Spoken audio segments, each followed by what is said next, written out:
Radio Infinita, idioma universal, con el auspicio de BCI Corporate and Investment Banking, presentan Mirada Financiera. La periodista Paulina Yarur analiza los principales hechos que mueven a los mercados financieros de Chile y el mundo. ¿Cómo están? Bienvenidos, comienza Mirada Financiera, ya estamos a viernes, el primer viernes de mes de noviembre, 7 de noviembre, me acompaña como todos los viernes Alejandro Fernández, economista, gerente de estudios de GMS Consultores. ¿Cómo estás? Muy bien, Paulina, ¿tú no tan bien, por lo visto? No, estoy un poco resfriada, pero bueno. Sí. Hay que mirar siempre el vaso medio lleno. Dicen que la voz resfriada es más ronca, es más sexy. Sacaremos provecho a esa. Sí. Pero igual salen algunos gallitos, esa es la única lata. Uno trata de hacerla un poco a un mismo tono, pero cuando uno está resfriado le salen un poco los gallitos. Así que mis auditores me perdonarán si sale alguno de ellos. Sí. ¿Qué te pareció este 1% de IPC? Vamos a estar comentando de eso, ¿eh? Eso sí, pero hay que recordar otra cosa antes, ¿eh? El domingo se celebran 25 años de la caída del muro de Berlín. 25 años que se acabó esa cárcel artificial, la más grande del mundo. Yo creo que es un hecho que no hay que olvidar. Y vamos a estar comentando, por supuesto, también lo que significa el desarrollo económico de estas dos Alemanias. Alemanias también que han estado medias complicadas, ¿no es cierto? También. Tratando de acelerar la economía de la zona euro. Pero antes, lo que ustedes están esperando a esta hora, ¿cuáles son los resultados de las distintas bolsas? Partimos con Asia, el mundo está bastante mixto. El Nikkei avanzó un 0,52%, el Hang Seng de Hong Kong abajo un 0,42%, Shanghái abajo también un 0,32%. Europa tenemos el FTSE 100 de Londres que avanza un 0,32%, el CAC 40 de París baja un 0,98%, DAX alemán también abajo un 0,92% y el IBEX 35 de España más abajo aún un 1,65%.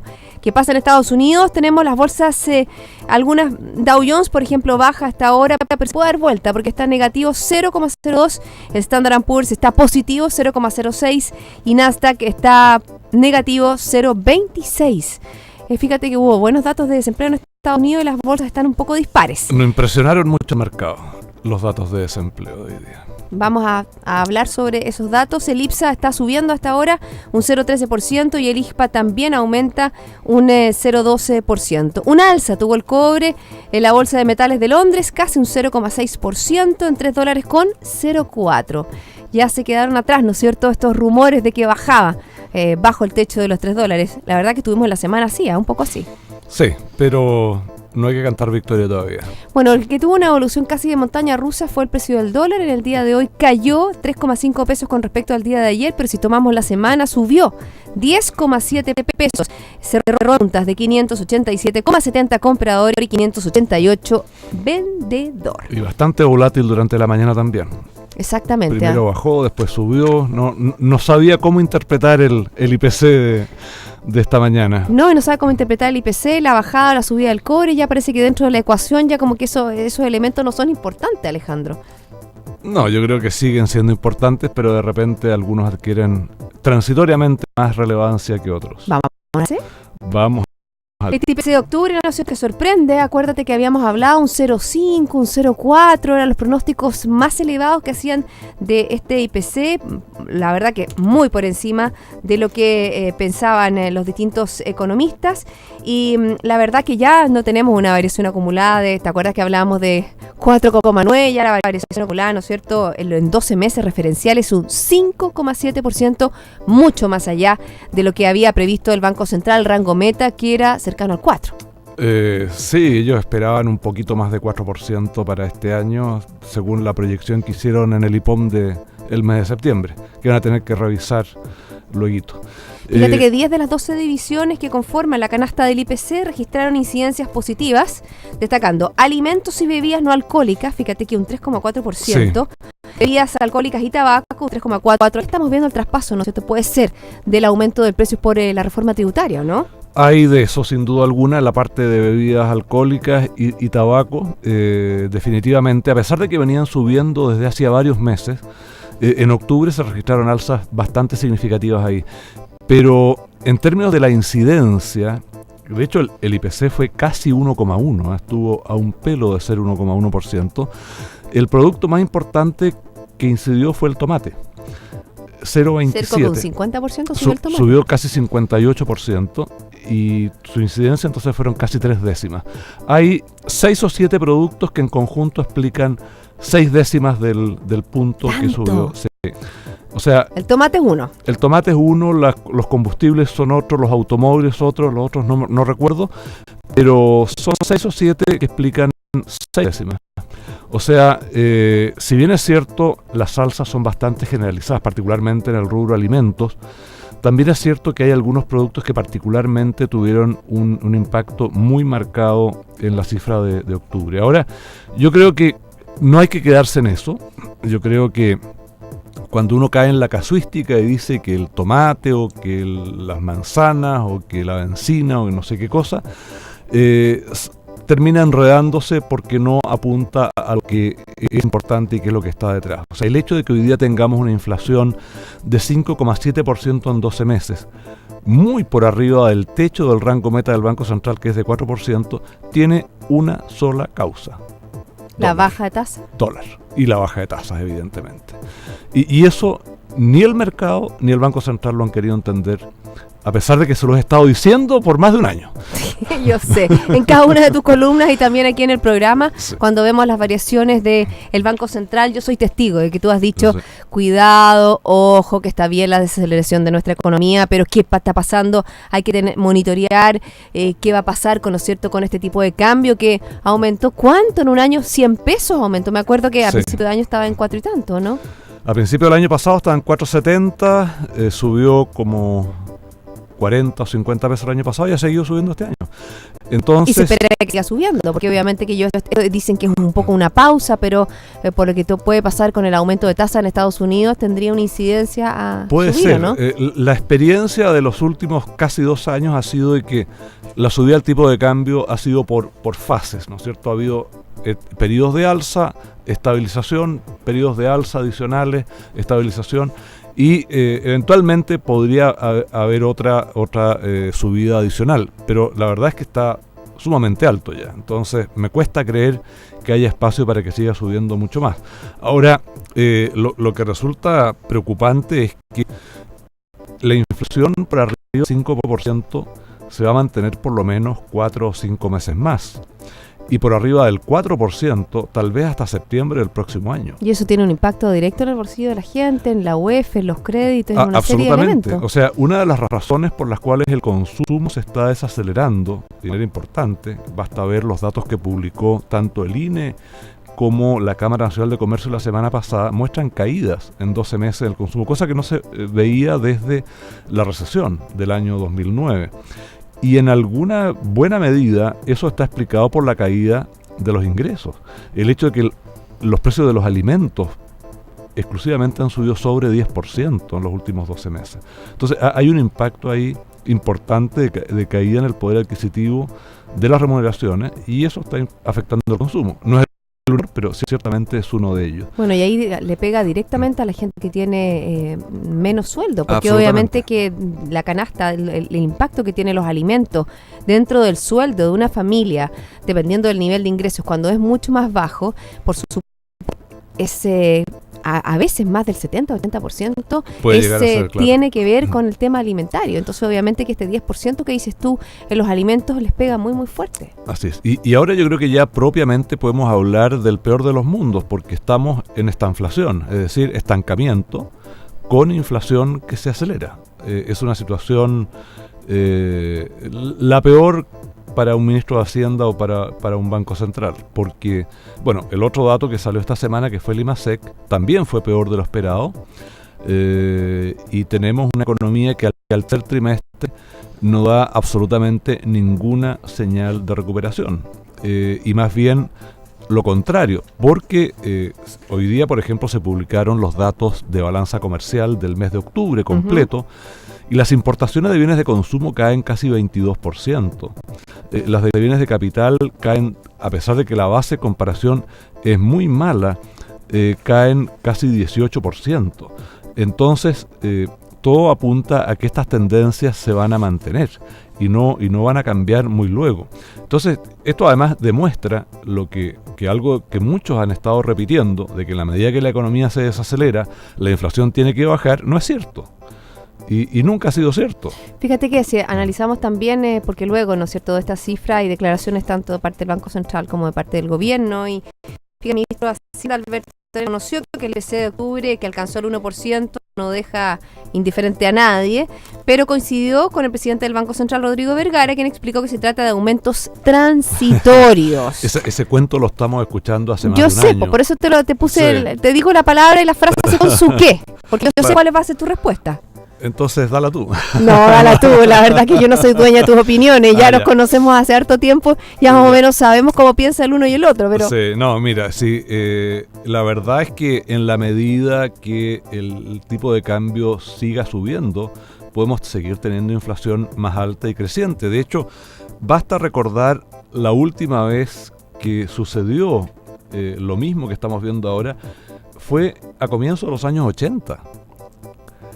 Cuando se produjo la gran crisis de la deuda externa, la economía en recesión profunda, se suelta el tipo de cambio que estaba fijo en 39 pesos y la inflación se disparó. Estaba casi en cero, se disparó a 2 dígitos rápidamente, a pesar de que la economía estaba colapsando. Eso fue como el año 89, ¿no? El 82. 82. El 82. Pero después hubo una crisis de nuevo el 89, ¿no? El 99, la crisis asiática, y el 2009, la crisis financiera.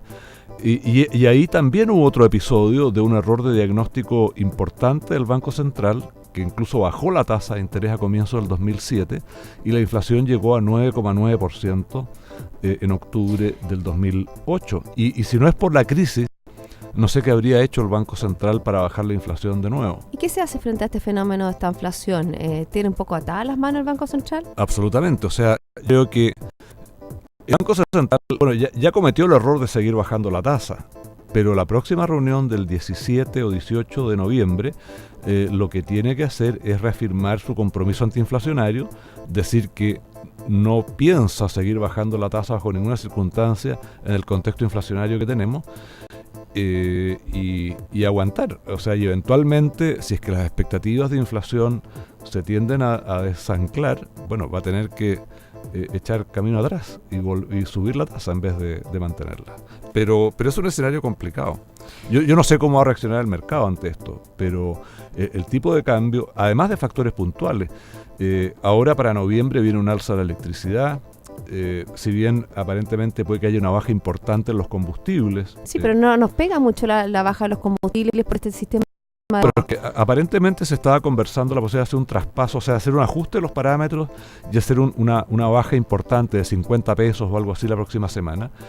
Pero eso es pan para hoy y hambre para mañana, porque si bien es cierto, claro, tiene un efecto de corto plazo en la inflación, es un efecto por una vez, y si los precios de los combustibles se revierten afuera, vuelven a subir, vamos a tener que volver a tener alzas en los precios de los combustibles. Entonces no es realmente una solución. A ver, si fueras ministro de Hacienda, ¿qué harías? Uy, qué difícil. Yo sé que es difícil. Duraría un par de días en el Ministerio de Hacienda.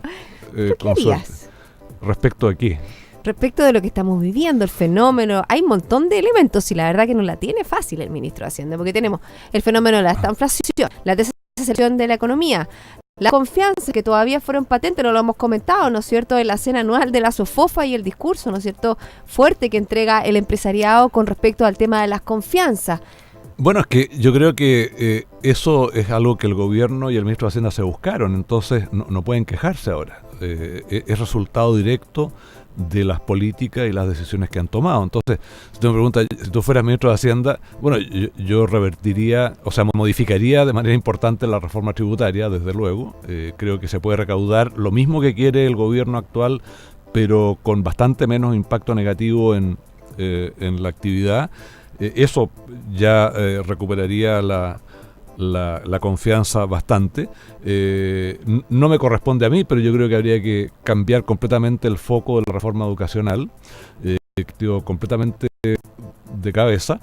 Y creo que reformas al mercado del trabajo, a la previsión y a la salud hay que hacer.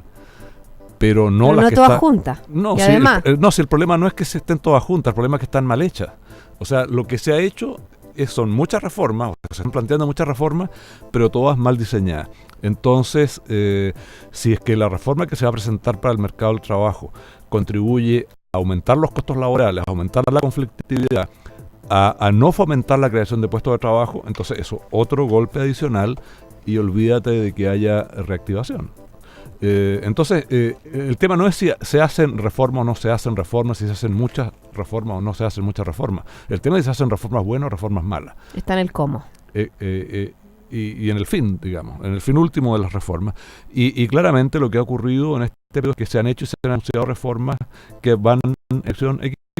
Y que no, obviamente que ha generado ruido, ¿no es cierto? No solo a nivel interno, sino que también hemos visto en las distintas editoriales en periódicos estadounidenses y también británicos sobre lo que está haciendo nuestro país. Alejandro, ¿te parece que hacemos una pausa? Estoy conversando en el día de hoy con Alejandro Fernández, él es gerente de estudios de Géminis Consultores, y yo les quiero comentar que en sus decisiones financieras, BCI Corporate and Investment Banking está junto a usted con un modelo de atención integral único que aporta valor y una ejecución distintiva. Sentémonos a conversar. Ya volvemos con más Mirada Financiera.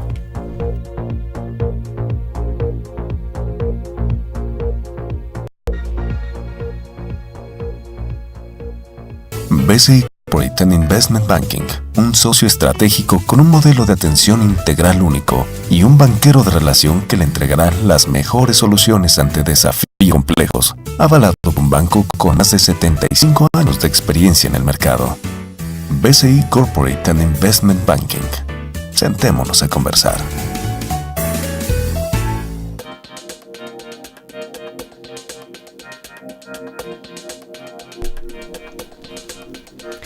Ya estamos de vuelta, seguimos dando la mirada financiera aquí en Radio Infinita junto a Alejandro Fernández.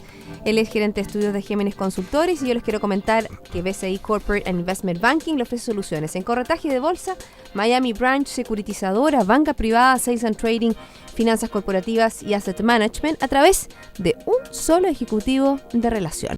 Vámonos a la economía internacional. Vamos. Que en el día de hoy hay buenos datos con respecto a Estados Unidos. Bajó el desempleo de un 5,9 a un 5,8. Eso llama la atención que las bolsas no lo estén asimilando.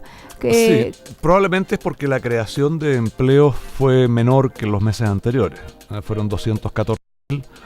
Exacto, por debajo de la estimación de 235.000. Sí, y menos que en los meses anteriores. ¿Por qué es más importante la creación esta de empleo no agrícola que el desempleo a nivel global? Porque el desempleo depende de dos variables, depende de la ocupación y depende de la fuerza de trabajo. Y la fuerza de trabajo, de hecho, si bien subió este mes de octubre, en general había venido cayendo, o sea, porque ha habido mucha gente que se ha retirado del mercado del trabajo. De hecho, hoy día tenemos un poco menos de 2 millones de personas más con empleo que antes del momento en que empezara la crisis, el año 2008. Pero no es un aumento demasiado grande para 6 años de tiempo. Y por otro lado tenemos, a partir de ahora, un poquito menos de 9 millones de desocupados. Cifra que no se veía desde mediados del 2008. Entonces, uno dice, claro, eso es una situación que se ve bien, pero resulta que el número de personas que se retiró de la fuerza de trabajo son otros 4 o 5 millones más. Entonces no es una situación demasiado positiva vista de esa perspectiva. Ahora, cuando uno compara la situación de Estados Unidos con la de Europa, o sea, gloria. Están a años luz. Claro. Pero la cifra no fue interpretada de manera positiva. De todas maneras, es bueno el dato. Probablemente las cifras de PIB del tercer trimestre que se publicaron a fines de octubre van a ser revisadas a la baja. Sí, fue 5. Fue 1,5, pero va a ser seguramente un poco menos. Pero en general los números son buenos. Y tuvimos, ¿te acuerdas que habíamos comentado también que se realizaban las elecciones de mitad de periodo de Congreso en Estados Unidos? Arrasaron los republicanos. Y fue realmente mucho peor de lo que se pensaba para el gobierno. Los republicanos lograron el control del Senado, pero además ganaron 4 o 5 gobernaciones, incluyendo las de algunos estados que son absolutamente demócratas, como Massachusetts, Illinois y Maine. Y esto genera un nuevo escenario. Ahora, ¿Eso qué impacto tiene, por ejemplo, para las reformas que ha querido instaurar el presidente Obama, para la visión de la economía? Siempre dicen, obviamente, para el ánimo inversionista, que haya una mayoría republicana es mejor que si hay una mayoría demócrata. Bueno, ¿Están así? Eso está por verse. Lo que sí podría ocurrir es que con los republicanos controlando ambas cámaras del Congreso, no tienen excusa para no lograr acuerdos con el presidente en algunas materias importantes, como comercio internacional, por ejemplo, darle autoridad, cosa que los demócratas no querían, para que negocie acuerdos de libre comercio. Hay encima de la mesa una negociación con Europa.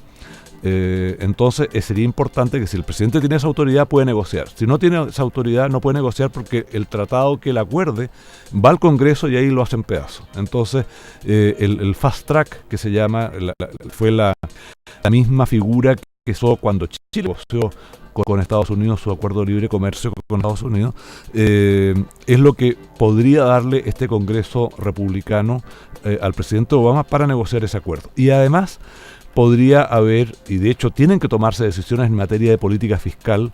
Porque nunca se han zanjado esas políticas, como que las patean, y te acuerdas que están como en esta época, como empieza ya la época de Navidad y que vamos a ir al default de Estados Unidos y sale como el último voto en el día último, así como...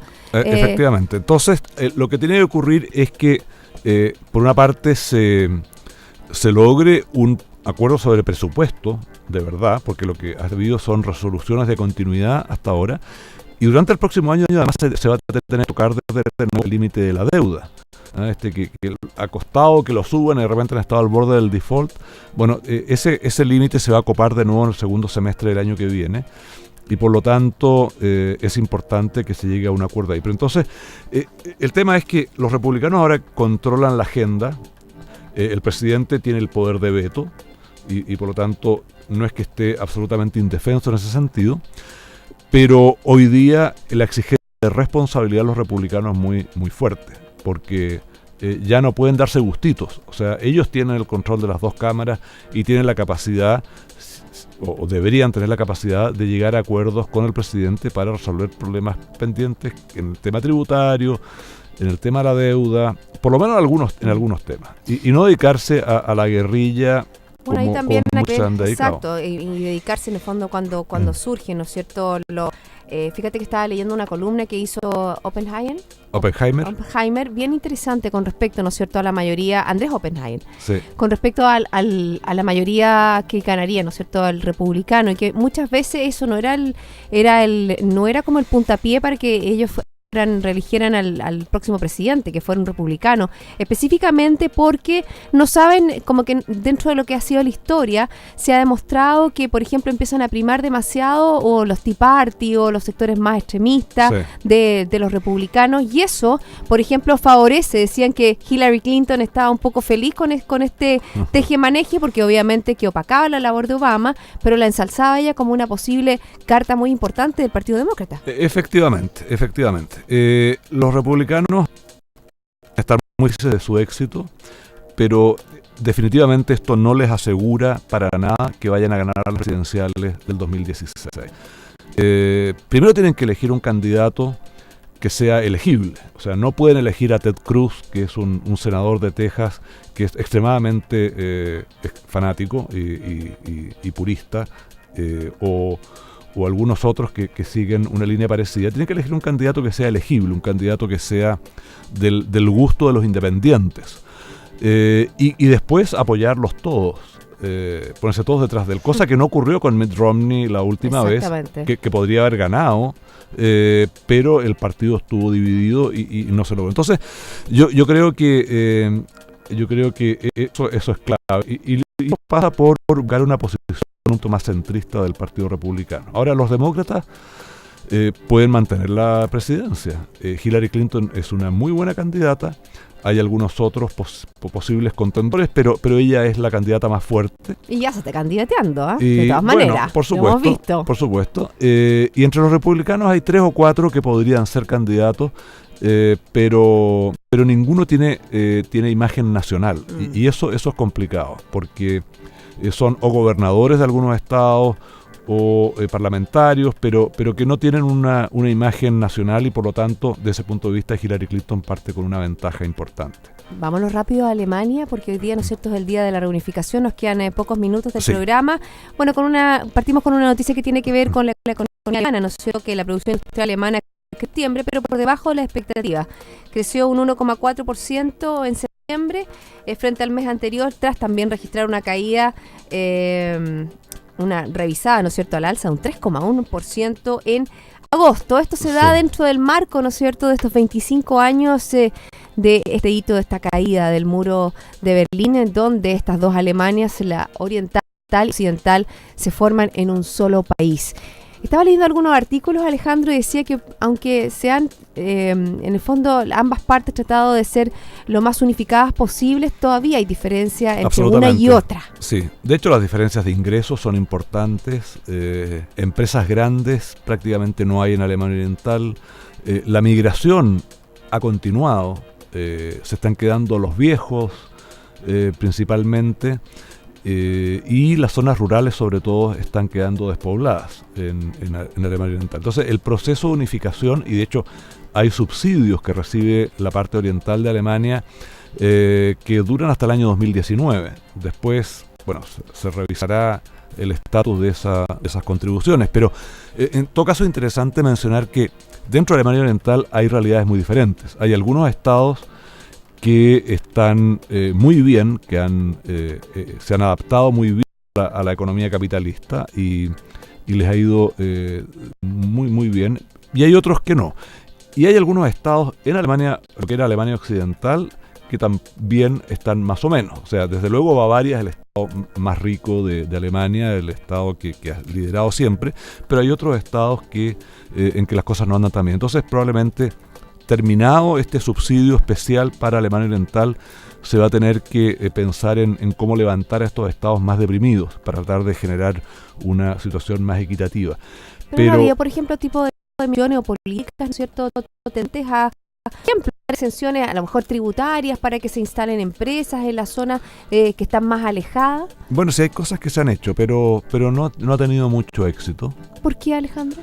Yo creo que yo creo que lo que ha sido más fácil y lo que ha sido probablemente mejor finalmente es que la gente se mueva.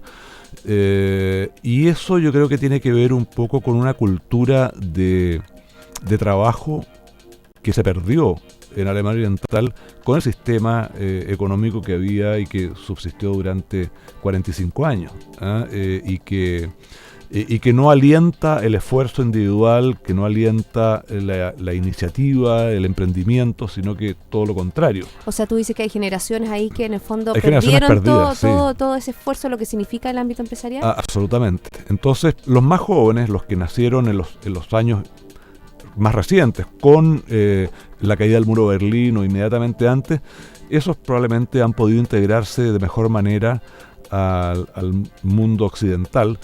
Pero la gente mayor, la que pasó la mayor parte de su vida en el esquema comunista, no se ha adaptado y por lo tanto constituye en cierto modo una carga para el Estado alemán. Es interesante lo que ocurriría si algún día se unen de nuevo las dos Coreas, por ejemplo. Oye, ahí parece que también la diferencia que hay entre Corea son brutales. Son brutales entre Corea del Norte y Corea del Sur. Efectivamente, entonces es un tema muy complicado, pero de todas maneras es un tema de tiempo. O sea, finalmente las nuevas generaciones van a ir tomando el lugar de las antiguas, que van desapareciendo inevitablemente, y va a quedar en el olvido como un mal recuerdo esta pesadilla que fue el muro de Berlín y el dominio comunista sobre Alemania Oriental.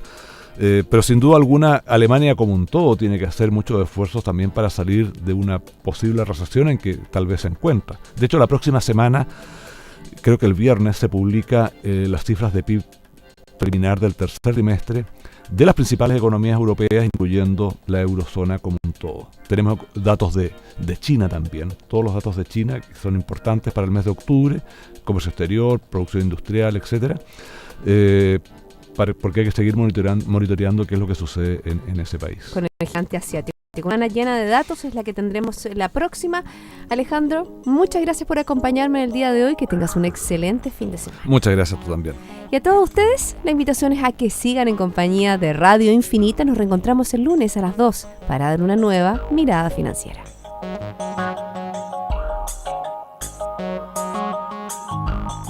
Radio Infinita, idioma universal, con el auspicio de BCI Corporate and Investment Banking, presentaron Mirada Financiera, el análisis de los principales hechos que mueven a los mercados financieros de Chile y el mundo. Cuando una empresa ahorra un 15% de combustible en su flota con Movistar GPS, pasan cosas increíbles como... ¡Lo pesqué!